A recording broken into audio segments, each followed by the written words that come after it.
Hello, ladies and gentlemen, and welcome back to Georg Mack Plays the Classics. Chris Evert and Ivan Lendl lend their names and likenesses to top players tennis. While these two may have been at the top of the sport, the game they appear in does not hold the same accolade. Asmic is going to publish the best pro wrestling game ever a decade down the road, but this is a real stinker. I guess you can give it some credit for supporting 4 players with the multi-tap. Choose between singles and doubles action. You can play a tournament against the computer or head-to-head with other human players. You can choose to play as Ivan Lendl and Chris Evert, or you can play as the generic boy or girl. If you choose the generic player, you get to name them and set their stats from a pool available. The manual promises more points as you win games, but I'll have to take its word for it. Once you actually get on the court, it's an ordeal. You throw the ball up with either button and hit a fast or slow serve with the A and B buttons respectively. The first thing you notice is how off the timing of the swing and the ball actually moving is. This issue holds on through the entire game. The hitbox is bigger than you expect and the timing is different than you'd expect too. It feels bad.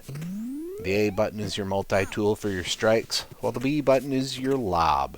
You can also press them both at the same time for a jump or a miracle shot. I started a tournament with Ivan Lendl, but tapped out after the first game. It took over 25 minutes of play, and the sloppiness of the controls had me in fits. The amount of balls the computer hits when it has already passed them is infuriating. I tried the doubles mode. My computer-controlled partner was so terrible, I made the decision to just call it a day. When it comes to grading top players tennis on NES, graphics get a 1.0.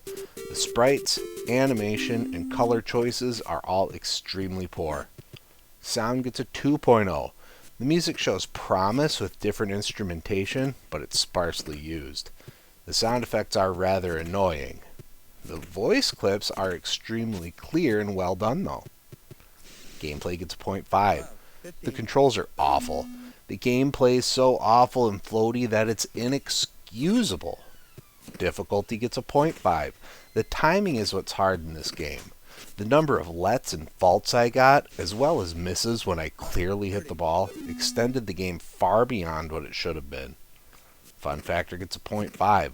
I thought having the ability to build your player up over time was cool, but everything else was so bad. Overall, top players tennis earns a 0.9 and gets a D. This is generous thanks to the cool voice clips. Don't play this game. It's hard to get worse. Well, that's going to do it for me for today. Please make sure to like this video. Let me know what you think of top players tennis in the comments. And please subscribe to Head Drop Productions here on YouTube because we want you here for each and every video we release because it is your destiny.